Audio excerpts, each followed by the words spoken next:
Perkenalkan, kami dari kelompok 1. Perkenalkan, nama saya Sapira.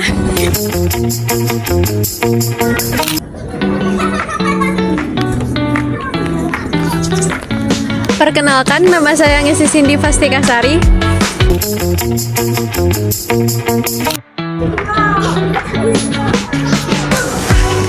Perkenalkan, nama saya Isabella.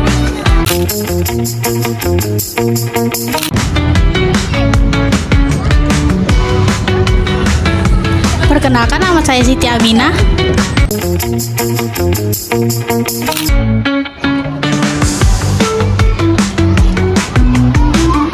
Perkenalkan, nama saya Rindi Intan Nurul Aini.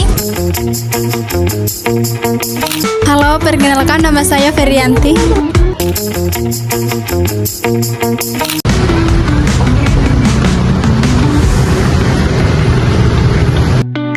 Perkenalkan, nama saya Helva Dinda.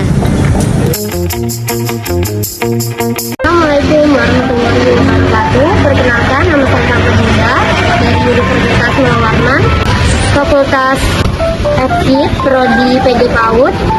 Kami di sini akan mewawancarai dua guru dari N7 Samarinda dengan materi kita lebih berfokus terhadap STEM daripada manusia.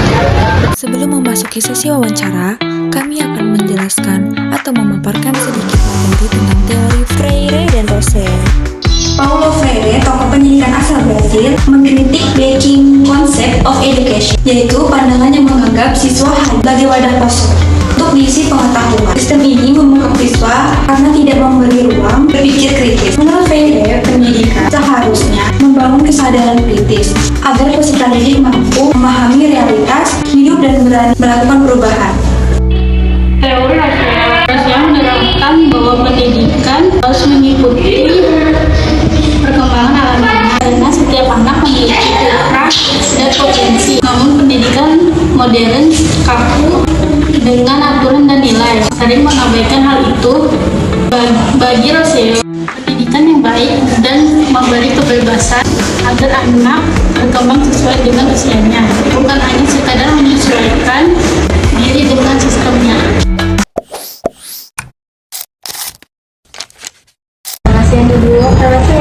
Mohon maaf mengganggu waktunya. Sebelumnya perkenalkan, nama saya Ngisi Cindy Fastikasari.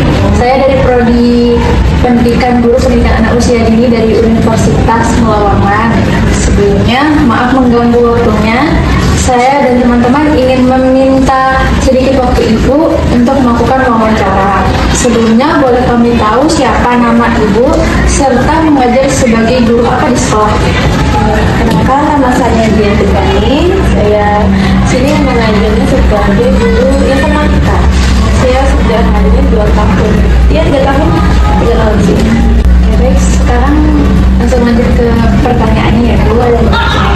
Pertanyaannya, bagaimana Ibu melihat kondisi pendidikan di sekolah saat ini? Apakah lebih menekankan aturan dan sistem atau justru kebutuhan siswa? Kalau dilihat dari zaman sekarang berbeda dengan zaman saya dulu ya. Kalau dulu tuh lebih ke peraturan. Nah, kalau kita tahun ini adalah mengimbangkan peraturan dan kebutuhan siswa ini. Peraturan itu kita yang bikin dari pihak sekolah, tapi dari anak-anak sendirilah membutuhkannya apa? Apakah mereka itu belajarnya harus di dalam kelas saja kah? Atau kita bisa di luar kelas kah? Kita sebenarnya melihat kebutuhan anak masing-masing. Nah, kalau kita memaksakan anak untuk berdiam diri terus memperhatikan budi-budinya terus secara terus-terusan, itu kan jenuh juga ya. Kita juga jenuh, lihat siswa juga jenuh. Jadi kita mengingat gimana caranya kelas itu menjadi ramai bukan artian ribut ya, ramai untuk belajarnya, ramai untuk membahas soal-soal nanti yang ada juga. Gimana caranya? Jadi kalau memang kita ikuti peraturan yang zaman dulu ya, kita tegas memang suka ada. Cuma kalau ikuti peraturan yang harus membentak anaknya atau kamu harus ikuti peraturan sekolah itu juga ya kasih peraturan sekolah juga nggak bisa kita memakan kayak dulu. Jadi kebutuhan siswa ada, laki-laki juga sekolah ada juga. Jadi adil, sama-sama adil. Jadi selanjutnya, kan Paulo Freire itu berpendapat bahwa pendidikan tuh sering dijadikan alat kekuasaan, di mana siswa hanya menerima informasi tanpa diberi ruang untuk berpikir kritis. Menurut Ibu, apakah kondisi seperti ini masih terlihat di dalam pendidikan kita sekarang? Mungkin ada beberapa oknum dulu ya, kita nggak bisa bilang dulu itu sama rata. Jadi kalau memang kita mau dikasih tahu nih pendidikan ada kekuasaan ya, itu sebenarnya enggak juga. Kita bisa lihat nih guru-guru sekarang lagi topiknya banyak banget ya. Jadi apalagi saya sebagai guru informatika kan, anak-anak dibawa ke lab, anak-anak diajak bermainnya tuh ada apa enggak skill-skill buat pendidikan itu ada. Jadi anak-anak tuh nggak jenuh. Kalau dibilang pendidikan pada kekuasaan ya benar, emang ada kayak gitu. Cuma kita nih kayak melakukan gimana anak-anak itu juga bisa berpikir gitu dengan pelajarannya. Misalnya nih saya sebagai guru informatika memberikan materi, tapi anak-anak juga harus berpikir gimana ya cara komputer ini bekerja, cara dia nyalakan komputer itu gimana, bermain itu kayak apa juga. Ada juga kan game-game yang inovatif yang kayak pendidikan tuh ada. Nah, dia lalu sambil bermain, sambil mendidikan juga bisa. Itu juga sebenarnya kalau sekarang. Dan selanjutnya, menurut Ibu apa yang bisa dilakukan agar siswa itu lebih kritis dan aktif, tidak hanya sekedar mendengar serta menghafal materi? Kalau saya ya, kalau belajar itu menyampaikan pendapat. Jadi misalnya ada materi saya tentang berpikir profesional, itu gimana sih cara mereka itu menyampaikan pendapat mereka tentang berpikir. Misalnya kayak dari isu-isu sekarang ya, anak SMP masih belum tahu tentang isunya, tapi mereka juga ada berita tentang ini loh. Nah, saya itu gimana pendapat kalian tentang pendidikan sekarang? Apakah itu hoax? Apakah kalian tetap melanjutkan atau mendengarkan lagi tentang berita itu? Tidak hanya kamu tuh masih kecil gitu, masih belum bisa tahu tentang berita ini, boleh sebenarnya. Karena anak-anak SMP sekarang itu juga harus tahu nggak tentang isu-isu yang ada tentang pendidikan itu yang seperti apa sekarang ya. Jangan sampai anak-anak kita itu kayak minim informasi. Ada banyak kan yang minim informasi sampai membuat konsep. Paulo itu kan menekankan bahwa pendidikan seharusnya mengikuti perkembangan alami anak. Namun, pada kenyataannya, sistem sekolah kan seringkali kaku dengan aturan. Bagaimana pandangan Ibu mengenai hal ini? Masih kaku dalam peraturan itu memang masih ada. Cuman kita nih banyak dulu di anak-anak kita kan belum. Kita nggak bisa. Kamu kebutuhannya ini. Kita lihat dari segi dari sekolahnya dulu. Kita melihat apakah laki-laki itu cocok untuk anak-anak. Apakah kalau itu kan kita bisa mengubahnya lagi. Terus antara juga diperhatikan. Kita pasti perhatian dulu mbak. Peraturan ini dibuat untuk kalian mematuhi peraturan yang ada di sekolah. Kalau dari kalian ini semena-mena ya, kita kasih perhatian dulu. Kayak ini loh, banyaknya kalian itu mematuhi peraturan. Anggapnya simpel gini mbak, anak-anak di rumah membuang sampah. Kalau misalnya kalian membuang sampah sembarangan, akibatnya terus nggak enak dipandang, bau tidak sedap. Kalau kalian buang sampah ke tempat kan dianya bersih, terus juga halus, terus kelihatan juga enak dipandang. Kita kasih pengertian tidak sebenarnya. Kalau kalian KS juga mereka kasih juga ada peraturan yang harus dilaksanakan pada siswa dan sistem. Bukan berarti kita nih harus memaksa. Kalian samanya kayak di rumah punya peraturan sendiri, sekolah juga peraturan sendiri. Kita gitu. Apakah menurut Ibu sistem pendidikan kita itu sudah cukup mendukung kebutuhan alami anak, atau masih banyak hal yang justru membatasi mereka? Sebenarnya kalau dari peraturan itu sih sudah mencukupi. Cuma kita nih melihat lagi anak-anak gitu. Apakah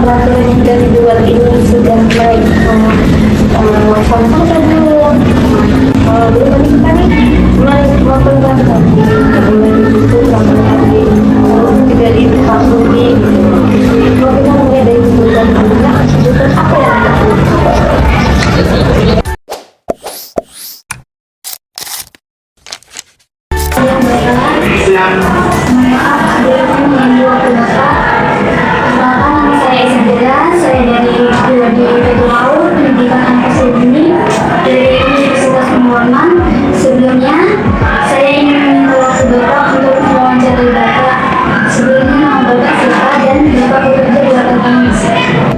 Nama saya Ardu, saya bekerja di SMP Negeri 7 sejak tahun 2017 berarti sampai tahun ini mungkin sekitar.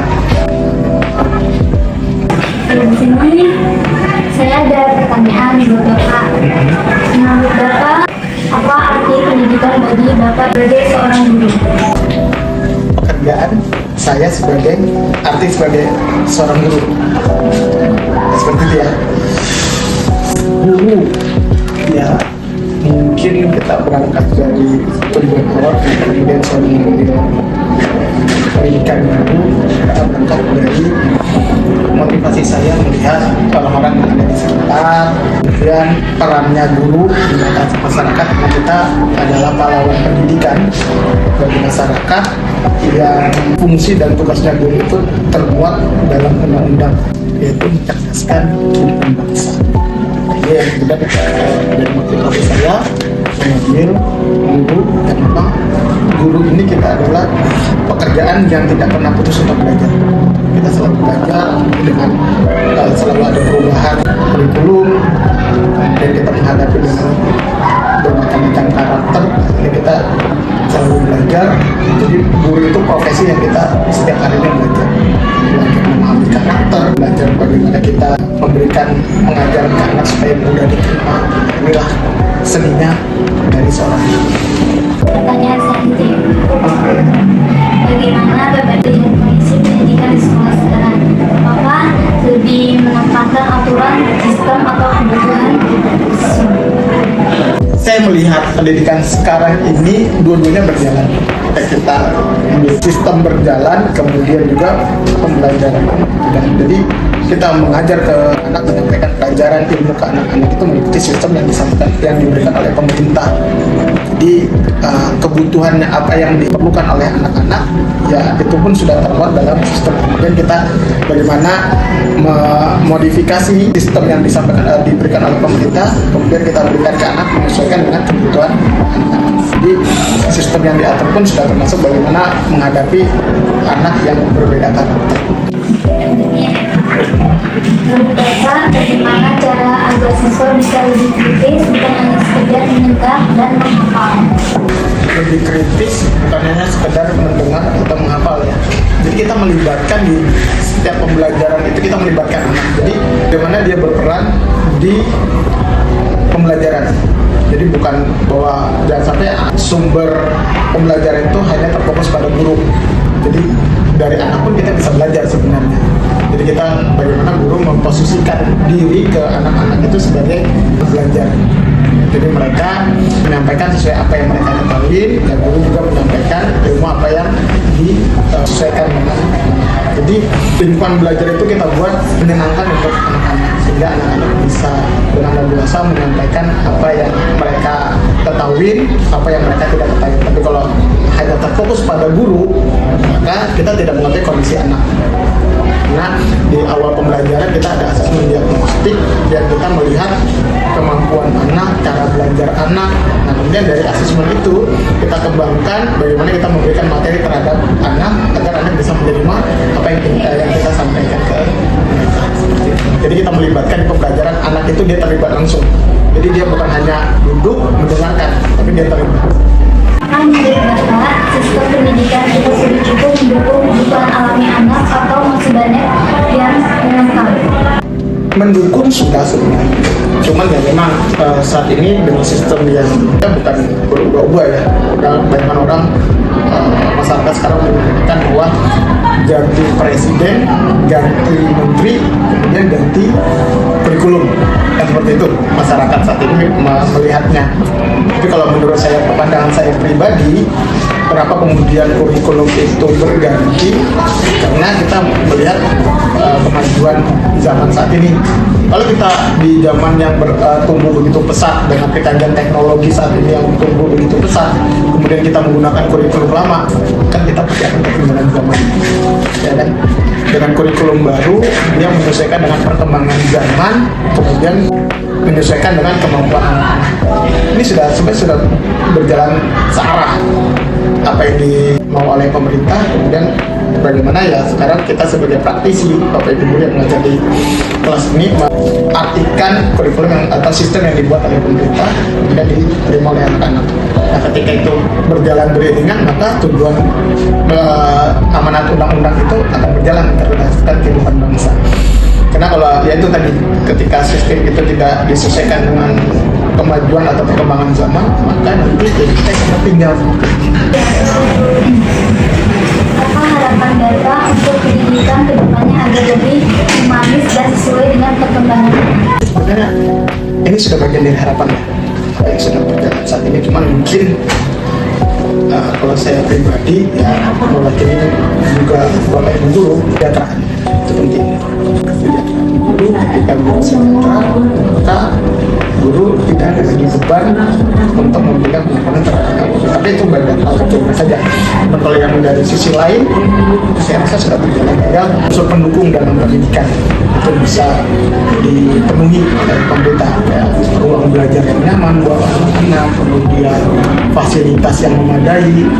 Dan kita saat ini kan tumbuh di era digital, maka ya kita harapkan anak-anak yang belajar di kelas dia merasakan itu, ya kan, belajar menggunakan PowerPoint. Ya kami saat ini mungkin ada PowerPoint, tapi tidak semua kelas ada proyektor. Nah, ketika itu dipenuhi oleh pemerintah, kan anak-anak bisa belajar nyaman dari kondisi kelas yang desain begitu nyaman buat anak-anak, ya mereka belajar dengan nyaman, ilmu yang mereka punya bisa mereka pergunakan di kehidupan.